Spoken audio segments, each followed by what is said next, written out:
പിതാവും പുത്രനും പരിശുദ്ധരൂഹായുമാകുന്ന സത്യേക ദൈവത്തിന്റെ വലിയ തിരുനാമത്തിൽ തനിക്ക് സ്തുതി. എന്നെ കേൾക്കുവാൻ സർവശക്തനായ ദൈവം വീണ്ടും ഇടയാക്കുന്ന എല്ലാ അനുഗ്രഹിക്കപ്പെട്ട പ്രേക്ഷകർക്കും കർത്തൃനാമത്തിൽ എൻ്റെ ഹൃദയംഗമായ സ്നേഹവന്ദനങ്ങൾ. ദൈവഹിതമെങ്കിൽ ഇന്ന് നിങ്ങളോടൊപ്പം പങ്കുവയ്ക്കുവാൻ ഞാൻ ആഗ്രഹിക്കുന്നത് എല്ലാ യുദ്ധങ്ങളും അന്തിമമായി ദൈവത്തിനെതിരെയുള്ളതാണ് എന്ന വിഷയത്തെപ്പറ്റി. ദൈവം പ്രതികരിക്കുന്നതിന് മുമ്പ് ഈ പോരാട്ടം അവസാനിപ്പിക്കുവാൻ ഒരു ആഹ്വാനവുമായി.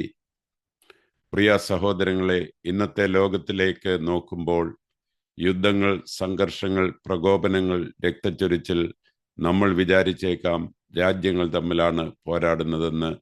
എന്നാൽ ആഴമേറിയ ആത്മീയാർത്ഥത്തിൽ ഓരോ യുദ്ധവും അന്തിമമായി ദൈവത്തിൻ്റെ ഭരണത്തിനെതിരെയുള്ള കലാപമാണ്. യേശു പ്രഖ്യാപിച്ചത് ഒരു രാഷ്ട്രീയ വിപ്ലവമല്ല, മറിച്ച് ദൈവരാജ്യമാണെന്ന് തിരുവചനം നമ്മോട് പറയുന്നു. മർക്കോസിന്റെ സുവിശേഷം 1:15. അവൻ വന്നത് ഒരു ലൗകിക സാമ്രാജ്യം സ്ഥാപിക്കാനല്ല, മറിച്ച് വീണുപോയ മനുഷ്യവർഗത്തെ പിതാവിങ്കലേക്ക് മടക്കി കൊണ്ടുവരാനാണ്. ക്രൂശിൽ അവൻ ദുർബലനായി കാണപ്പെട്ടിട്ടുണ്ടാകാം.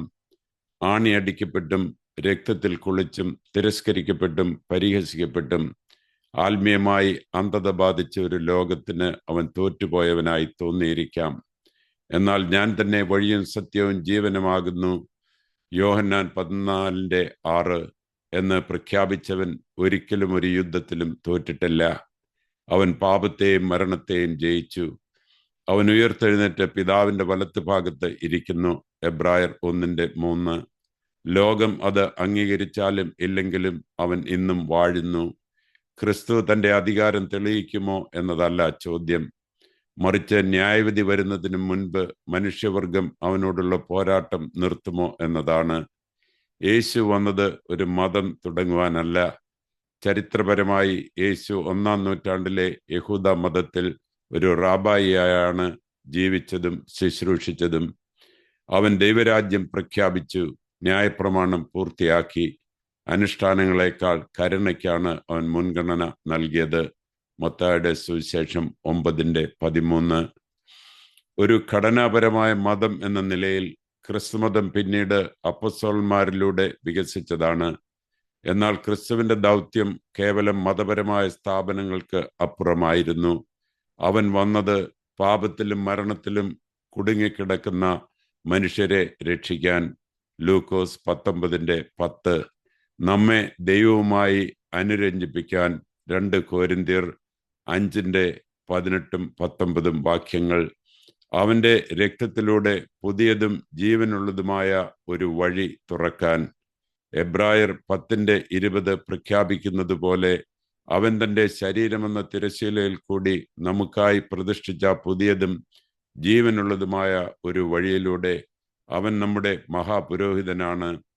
മനുഷ്യവർഗത്തെ വെളിപ്പെടുത്തുന്ന ദൈവവചനം. എബ്രായർ 4:12-16 വരെയുള്ള വാക്യങ്ങൾ നമ്മോട് പറയുന്നു, ദൈവത്തിന്റെ വചനം ജീവനുള്ളതും പ്രബലവും ഇരുതല വാളിനേക്കാൾ മൂർച്ചയുള്ളതുമാണ്. അവന്റെ മുമ്പിൽ ഒന്നും മറഞ്ഞിരിക്കുന്നില്ല. ഒരു രാജ്യവുമില്ല, ഒരു നേതാവുമില്ല, ഒരു പ്രത്യേക ശാസ്ത്രവുമില്ല, അക്രമത്തിനുള്ള ഒരു ന്യായീകരണവുമില്ല. സകല സൃഷ്ടികളും അവന്റെ കണ്ണുകൾക്ക് മുൻപിൽ തുറക്കപ്പെട്ടിരിക്കുന്നു. എന്നിട്ടും ഇതേ വചനം നമുക്ക് പ്രത്യാശ നൽകുന്നു. അതുകൊണ്ട് നമുക്ക് കരുണ ലഭിക്കാനും കൃപാസനത്തിന് അടുത്തേക്ക് ധൈര്യത്തോടെ ചെല്ലാം. എബ്രായർ 4:16. ന്യായവിധിക്ക് മുമ്പ് കരുണയുണ്ട്, കോപത്തിന് മുമ്പ് കൃപയുണ്ട്, ദൈവത്തിന്റെ ഇടപെടലിന് മുമ്പ് അവന്റെ ക്ഷണമുണ്ട്. യുദ്ധം ദൈവത്തിന്റെ ഇഷ്ടമല്ല. യെഹെസ്കേൽ 18:23 ദൈവം അരുളി ചെയ്യുന്നു, ദുഷ്ടന്റെ മരണത്തിൽ എനിക്ക് വല്ല സന്തോഷവുമുണ്ടോ? അവൻ തന്റെ വഴികളിൽ നിന്ന് തിരിഞ്ഞ് ജീവിക്കുന്നതിലല്ലേ എനിക്ക് സന്തോഷം. യുദ്ധം ദൈവത്തിന് സന്തോഷം നൽകുന്ന ഒന്നല്ല. ഇറാനിലോ ഇസ്രയേലിലോ അമേരിക്കയിലോ മറ്റെവിടെയെങ്കിലുമോ സംഘർഷങ്ങൾ കാണുമ്പോൾ വിശ്വാസികളായ നമ്മുടെ ആദ്യ പ്രതികരണം വെറുപ്പോ രാഷ്ട്രീയ പക്ഷം പിടിക്കലോ ആകരുത്, മറിച്ച് മധ്യസ്ഥ പ്രാർത്ഥനയാകണം. എല്ലാ നേതാക്കൾക്കും എല്ലാ രാജ്യങ്ങൾക്കും വേണ്ടി മരണമടഞ്ഞവർക്കും വേദനിക്കുന്നവർക്കും വിവേചനമില്ലാതെ എല്ലാ മനുഷ്യർക്കും വേണ്ടി പ്രാർത്ഥിക്കാൻ നമ്മൾ വിളിക്കപ്പെട്ടവരാണ്. മത്തായിയുടെ സുവിശേഷം 5:44 യേശുവിൻ്റെ കൽപ്പന വെല്ലുവിളി നിറഞ്ഞതാണ്. നിങ്ങളുടെ ശത്രുക്കളെ സ്നേഹിപ്പീൻ, നിങ്ങളെ ശപിക്കുന്നവരെ അനുഗ്രഹിപ്പീൻ, നിങ്ങളെ വെറുക്കുന്നവർക്ക് നന്മ ചെയ്യുവീൻ. ഇത് വൈകാരികമായ സ്നേഹമല്ല, മറിച്ച് ദൈവത്തിൻ്റെ കൃപയെ പ്രതിഫലിപ്പിക്കുന്ന നിരുപാധികമായ സ്നേഹമാണ് അഗാപ്പെ. സ്വർഗത്തിനും ഭൂമിക്കുമിടയിൽ മധ്യസ്ഥരായി നിൽക്കുവാൻ നമ്മൾ വിളിക്കപ്പെട്ടിരിക്കുന്നു. എബ്രായർ 10:30 നാം കാണുന്നു, പ്രതികാരം എനിക്കുള്ളത്, ഞാൻ പകരം ചെയ്യും എന്ന് കർത്താവ് അരുളി ചെയ്യുന്നു. പ്രതികാരം ദൈവത്തിനുള്ളതാണെങ്കിൽ തിരിച്ചടി നൽകുന്നത് നമ്മുടെ ജോലിയല്ല. കൃപയെ നിരസിക്കുന്നതിൻ്റെ അപകടം. എബ്രായർ 10:26 മുതൽ 31 വരെയുള്ള വാക്യങ്ങളിൽ ഗൗരവമേറിയ ഒരു മുന്നറിയിപ്പ് നൽകുന്നു. പാപത്തിനു വേണ്ടി നൽകപ്പെട്ട ഏകയാഗത്തെ നാം ബോധപൂർവം നിരസിച്ചാൽ പിന്നെ മറ്റൊരു യാഗം അവശേഷിക്കുന്നില്ല. ദൈവപുത്രനെ തള്ളിക്കളയുന്നത് നിസ്സാരമായ കാര്യമല്ല. കലാപത്തിൽ ജീവിക്കുക എന്നത് വ്യക്തിപരമായ പാപം മാത്രമല്ല, അനീതി, അഹങ്കാരം, അക്രമം, രക്തച്ചൊരിച്ചിൽ എന്നിവയിലൂടെ പ്രകടിപ്പിക്കപ്പെടുന്ന കൂട്ടായ കലാപം കൂടിയാണ്. ഒരു സ്രഷ്ടാവിന് കീഴിൽ ഒരു മനുഷ്യവർഗം. ഉൽപ്പത്തി പുസ്തകം അനുസരിച്ച് എല്ലാ മനുഷ്യരും ഒരു പുരുഷനിൽ നിന്നും ഒരു സ്ത്രീയിൽ നിന്നും ഉത്ഭവിച്ചവരാണ്. അതിനാൽ മനുഷ്യവർഗം ഒന്നേയുള്ളൂ. രാജ്യങ്ങൾ തമ്മിലുള്ള ഓരോ യുദ്ധവും അന്തിമമായി ബന്ധുക്കൾ തമ്മിലുള്ള പോരാട്ടമാണ്. വെറുപ്പോടെ നമ്മൾ പരസ്പരം കൊല്ലുമ്പോൾ തൻ്റെ സ്വരൂപത്തിൽ നമ്മെ സൃഷ്ടിച്ച സൃഷ്ടാവിനെയാണ് നമ്മൾ അപമാനിക്കുന്നത്. യേശു പറഞ്ഞു, സമാധാനമുണ്ടാക്കുന്നവർ ഭാഗ്യവാന്മാർ, അവർ ദൈവത്തിൻ്റെ പുത്രന്മാരെന്ന് വിളിക്കപ്പെടും. മത്തായിയുടെ സുവിശേഷം 5:9. വിജയികളല്ല ഭാഗ്യവാന്മാർ, പ്രകോപിപ്പിക്കുന്നവരല്ല ഭാഗ്യവാന്മാർ, സമാധാനമുണ്ടാക്കുന്നവരാണ് ഭാഗ്യവാന്മാർ. ഇന്നത്തെ സഭകളും വിശ്വാസികളും അറിയേണ്ടത് എന്താണ്? സഭ തൻ്റെ പ്രാവചനിക ശബ്ദം നഷ്ടപ്പെടുത്തരുത്. എബ്രായർ 10:24-25 വാക്യങ്ങൾ വിശ്വാസികളെ ഉദ്ബോധിപ്പിക്കുന്നു. സ്നേഹത്തിലും സൽപ്രവൃത്തികളിലും പരസ്പരം ഉത്തേജിപ്പിക്കുക. സഭായോഗങ്ങളെ ഉപേക്ഷിക്കരുത്. ആ ദിവസം കർത്താവിൻ്റെ വരവ് അടുക്കുന്നുവെന്ന് കണ്ട് പരസ്പരം പ്രോത്സാഹിപ്പിക്കുക. ക്രിസ്ത്യാനികൾ ലൗകിക രാഷ്ട്രീയ സംവിധാനങ്ങളിലും അജണ്ടകളിലും മാത്രം മുഴുകുകയും ദൈവരാജ്യത്തെ അവഗണിക്കുകയും ചെയ്താൽ നമുക്ക് ആത്മീയ വ്യക്തത നഷ്ടപ്പെടും. ലോകത്തിന് നമ്മിൽ നിന്ന് വേണ്ടത് കൂടുതൽ തർക്കങ്ങളല്ല, മറിച്ച് ക്രിസ്തുവിനെയാണ്. ശത്രുതയല്ല, മറിച്ച് വിശുദ്ധമായ അനുകമ്പയാണ്.